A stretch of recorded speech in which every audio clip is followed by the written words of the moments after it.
كده حبايبي خلصنا العيش بقى، هو ده انا خبزته معاكم بقى بالجمال والحلاوه ده.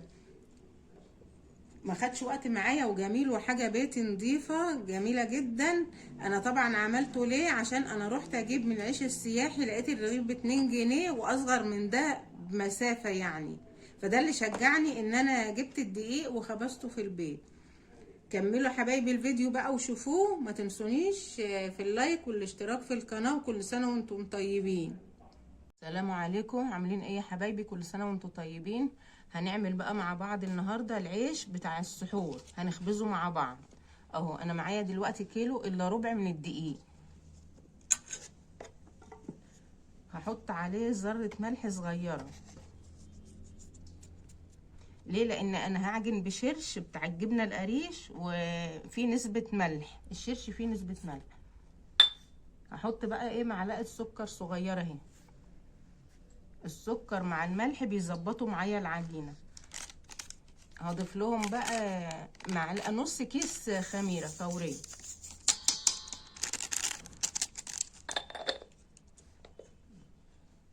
اهي مش اكتر من كده.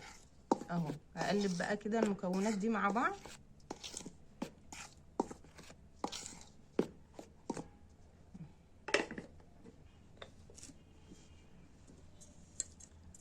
ده بقى يا حبايبي الشرش بتاع الجبنه القريش. انا كنت جايبه جبنه قريش ونزلت الشرش ده، على فكره بيدي طعم في منتهى الجمال. انا عامله منه القرص الفلاحي الطريه من الشرش ده، كان طعمها وريحتها في منتهى الجمال.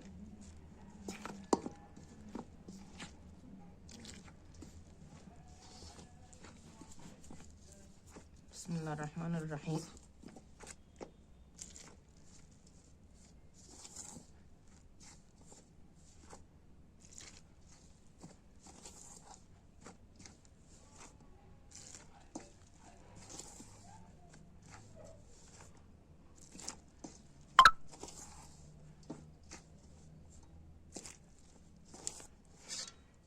بننزل بقى بالشرش كده شويه بشويه، عشان ايه؟ ما نحتاجش دقيق ولا حاجه.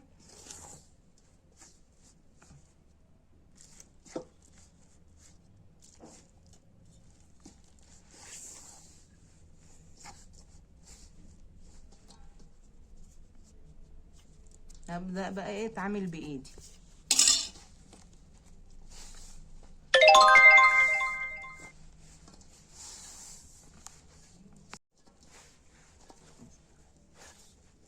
هنزود شوية مية عشان الشرش اللي معايا خلص، برضو مش كتير، حبة بحبة كده.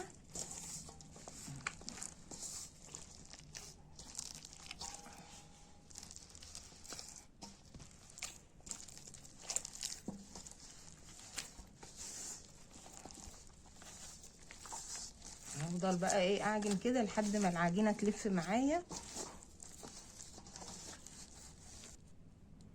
كده. بقى حبايبي المية جت زيادة شوية، انا هزود معلقة الدقيق دي بالمعلقة اللي احنا بناكل بيها، علشان بس العجينة ايه تلم معايا.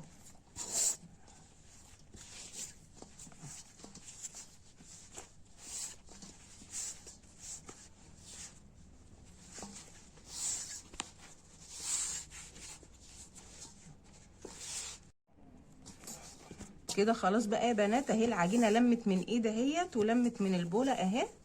اهي بقت في منتهى الجمال، والشرش مخلي ريحة. اهي العجينة بقت معايا في منتهى الجمال اهي، زي الملبن بالظبط اهي، وريحتها في منتهى الجمال. الشرش مخليها جميلة جدا، وهو لسه ما اتخبزش ولا اتعمل فيه حاجة.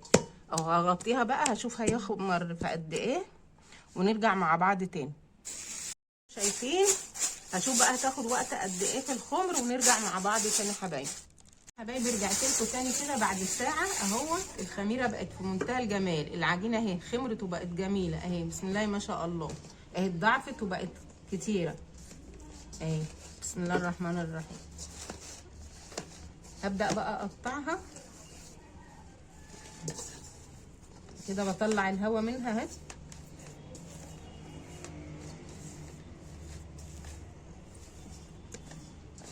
هقطعها بقى، هنقطعها بالحجم اللي احنا عايزينه. انا هبل ايدي بس ايه نقطه زيت كده عشان العجينه ما تلزقش معايا.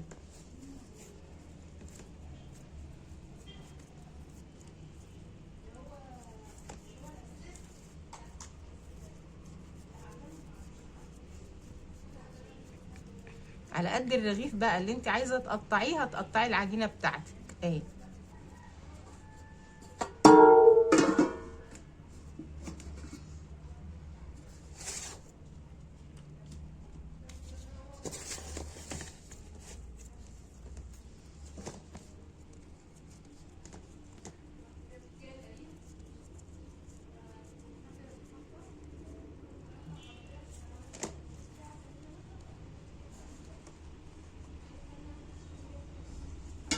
وبالشكل ده كده هخلص بقى العجينه كلها وايه وارجع لكم تاني. يا حبايبي خلاص انا العجينه بتاعتي قطعتها، هي طبعا بنقطعها زي ما قلت لكم الحجم اللي احنا عايزينه. قطعتها كده، انا هغطيها برده بالمشمع 5 دقايق بس عشان وانا بفردها تفرد معايا بسرعه. نرجع تاني مع بعض. كده بقى حبايبي العجينه ريحت معايا هي زي ما قلت لكم 10 دقايق، بدات ايه افرد فيه اهي.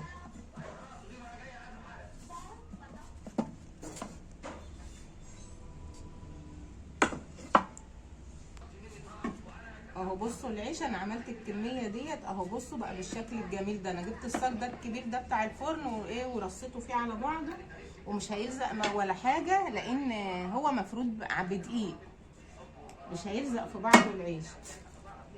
فرداه بالدقيق بقى، رشه دقيق كده صغيره كده اهو. بجيب بقى العجينه بتاعتي طبعا ريحت اهي، بتفرد معايا على طول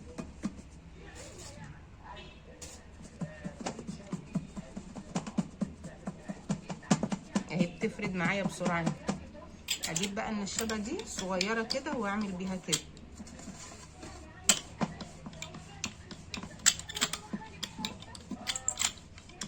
النشابه دي بتساعدني اكتر.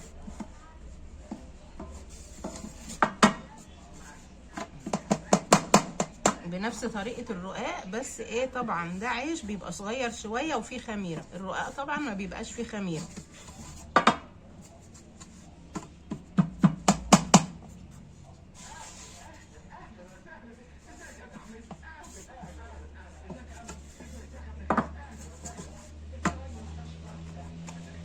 اهو اسهل من كده مفيش.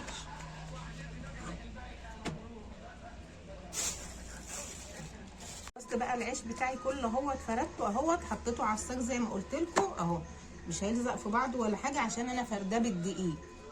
انا هصلي بقى العصر وايه وهنيجي هنسويه مع بعض اهو. انا بعمله كده على المطرحه دي بقى علشان لو في شويه دقيق ولا حاجه ينزلوا.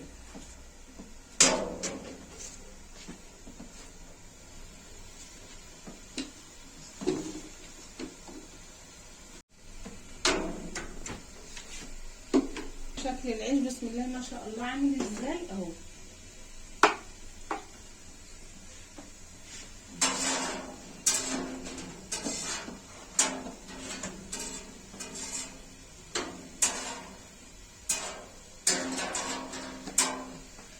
مفيش فرن زي ده بقى يا حبايبي، بنعمله على البتاع ده على البوتاجاز من فوق برضه في صينيه كده وبنسويه وبنقلبه.